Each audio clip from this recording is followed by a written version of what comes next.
Dear students, welcome to Nag updates. Private స్కూళ్ళలో చదవాలనుకునే పేద విద్యార్థులకు గవర్నమెంట్ తరపున ఒక గుడ్ న్యూస్ అయితే వచ్చింది. ప్రైవేట్ అన్ఎయిడెడ్ స్కూళ్ళలో 25% సీట్లను పేదవారికి ఉచితంగా కేటాయించనున్నట్లుగా ప్రభుత్వం ప్రకటించింది. దీనికి సంబంధించిన ఈ సంవత్సరం అంటే 24-25 సంవత్సరానికి గాను నోటిఫికేషన్ కూడా విడుదల చేశారు.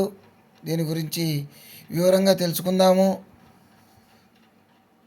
బాలల నిర్బంధ విద్యా హక్కు చట్ట ప్రకారము ఎవరైతే బలహీన వర్గాల విద్యార్థులు ఉంటారో వాళ్లకు కేంద్ర రాష్ట్ర సిలబస్తో నిర్వహిస్తున్న అన్ని ప్రైవేట్ అన్ఎయిడెడ్ స్కూళ్ళలో ఫస్ట్ క్లాస్లో అడ్మిషన్లకు సంబంధించి 25% సీట్లను ప్రభుత్వం కేటాయించింది.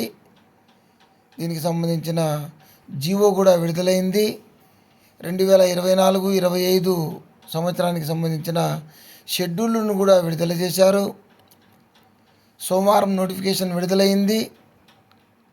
దీని ప్రకారము 13వ తేదీన అన్ని ప్రైవేట్ స్కూళ్ళు కూడా తమ వివరాలను పోర్టల్లో రిజిస్టర్ చేసుకోవాల్సి ఉంటుంది.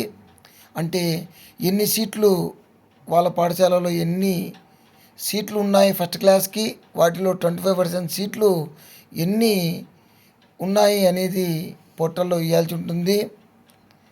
ఈ నెల 23 నుంచి మార్చి 14 వరకు తల్లిదండ్రులు ఆన్లైన్లో దరఖాస్తు చేసుకోవాల్సి ఉంటుంది పోర్టల్లో. దానికి సంబంధించిన లింకును తర్వాత ఇస్తాను. ఏప్రిల్ 1వ తేదీన అడ్మిషన్లకు సంబంధించి మొదటి విడత లాటరీ నిర్వహిస్తారు. 2వ తేదీన విద్యార్థులను పాఠశాలలో చేర్పించాలి. మిగిలిపోయిన సీట్లకు 15వ తేదీన 2వ విడత లాటరీ తీసి జాబితాను ప్రకటిస్తారు. 16వ తేదీన విద్యార్థులు స్కూళ్ళలో అడ్మిషన్ పొందాల్సి ఉంటుంది. దానికి సంబంధించిన వివరాల కోసము హెల్ప్ డెస్క్ నంబర్ కూడా ఇచ్చాడు, 14417. ఆ నెంబర్కి కూడా కాల్ చేసి వివరాలు తెలుసుకోవచ్చు. సో ఎవరైతే పేద విద్యార్థులు ప్రైవేట్ స్కూళ్ళలో చదవాలనుకుంటున్నారో అలాంటి వాళ్ళు ఈ పథకాన్ని ఉపయోగించుకోండి. All the best to you. Please like, share and subscribe my channel. Thank you.